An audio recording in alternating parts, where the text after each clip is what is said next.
So we are back with the 2011 Honda Pilot, and this time we're changing the rear brakes. So I'm going to show you how that's done, and just follow me. Well, what you need to do, you need to follow the procedures for lifting a car. You have to make sure that the wheels are blocked.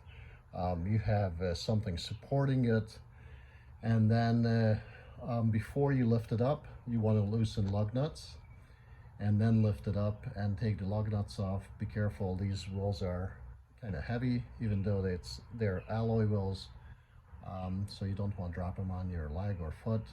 And make sure that the vehicle is well supported before you get underneath it or do anything on it.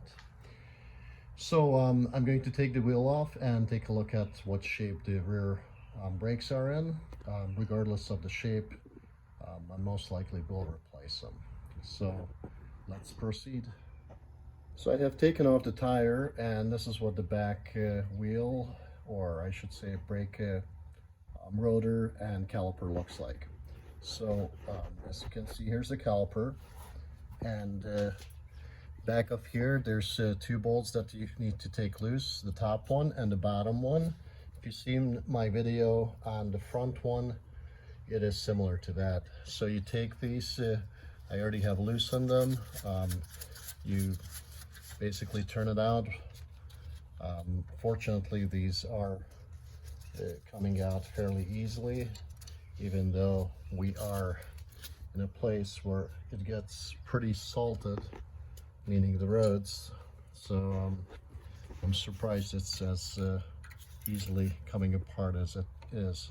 So you can pry a screwdriver back between the caliper and the retaining bracket. So as you can see, this has one cylinder. We'll push it back with a C-clamp, and we can take a look at the brake pads, and these seem to be pretty thin as well, so we do need to replace these. We'll be replacing the hardware, meaning this part, this metal part. We can pry these out by pushing underneath here. And what I would suggest is, if you have a wire brush, you need to scrape off some of the rust before you put the new pieces back in. The caliper, it's not heavy. You can rest it up here. Sometimes it's a good idea to tie it up there so it doesn't fall, so the pressure is not on the brake line.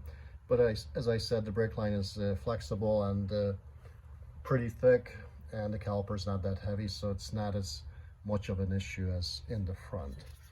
So I'm going to pry these off and then proceed with cleaning everything off and before putting things back on.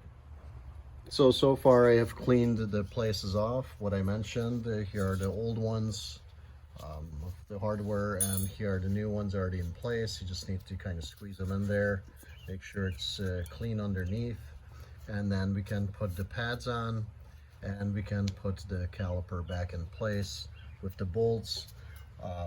If these parts are not moving easily, the pins, you may have to take them out, and you may have to lubricate them, or you may have to pry on them or try to push them back in. So make sure those are free before you proceed, so they can freely move, so the brake is not wearing unevenly on one side only. Okay, well, let's get the pads all back in. I'll show you the new ones versus the old ones. So here's one of the new ones. As you can see, it's pretty nice and thick. And here's one of the old ones, really worn down.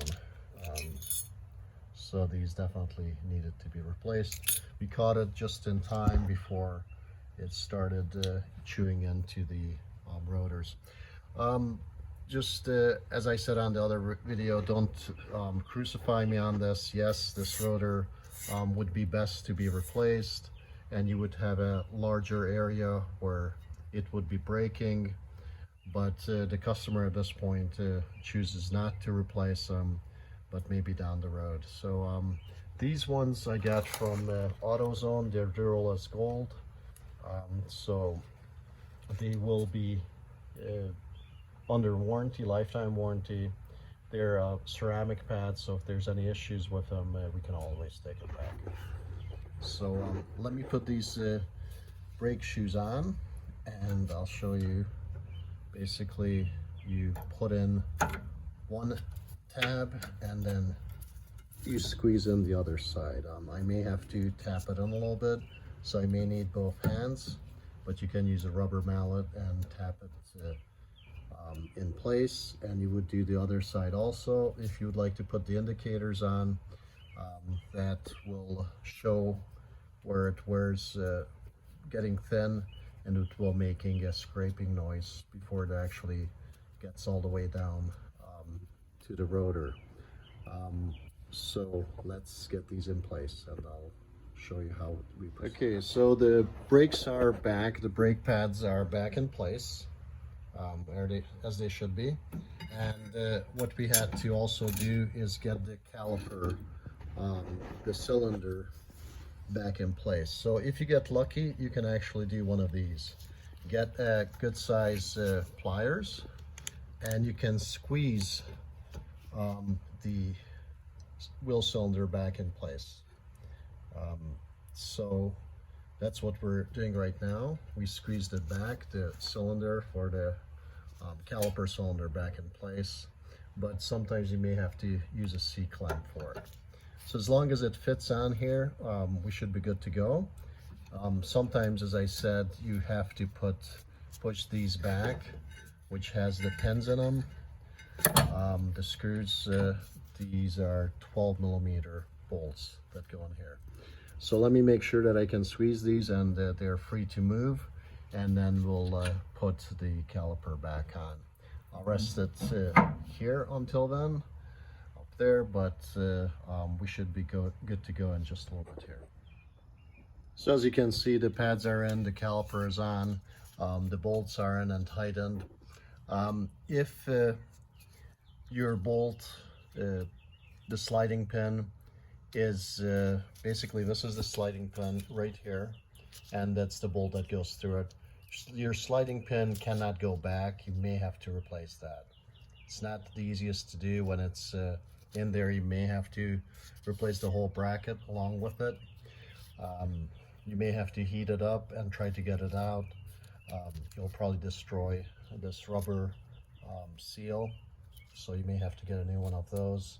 Not just the bolt, but if you move it back and forth, that may loosen it, but I don't know if it will be loose enough for you for it to move back and forth the way it should. But if you work on it long enough, it may. If you can replace it, that would be all the better. So everything is put back together, so the tire's ready to go on. The other side would be the same procedure as this one. And once all that is done, if you want to bleed the brakes, you could. I didn't open up the system, so it should be fine. But you want to bleed it from the furthest away from the reservoir, and then closer and closer and closer till you're all done. So you can look at the procedures how to bleed the brakes. But for right now, I'm putting the tires back on. I'm getting the other side done, and we'll be testing the brakes. All right, guys, so basically the brakes are done. I have taken it for a test drive, and just like I said, it's scraping just a little bit, but that's going to stop in the next day or so, and it's going to be fine. The brakes are working well. We didn't need to bleed them. Obviously, if it was bled, it might be even better, and if it had new rotors and new sliding pins, it would be even better, but it's going to work well. So for right now, it's good to go. And if you like what you see, give me a thumbs up and subscribe. Thank you for watching. I'll talk to you guys soon.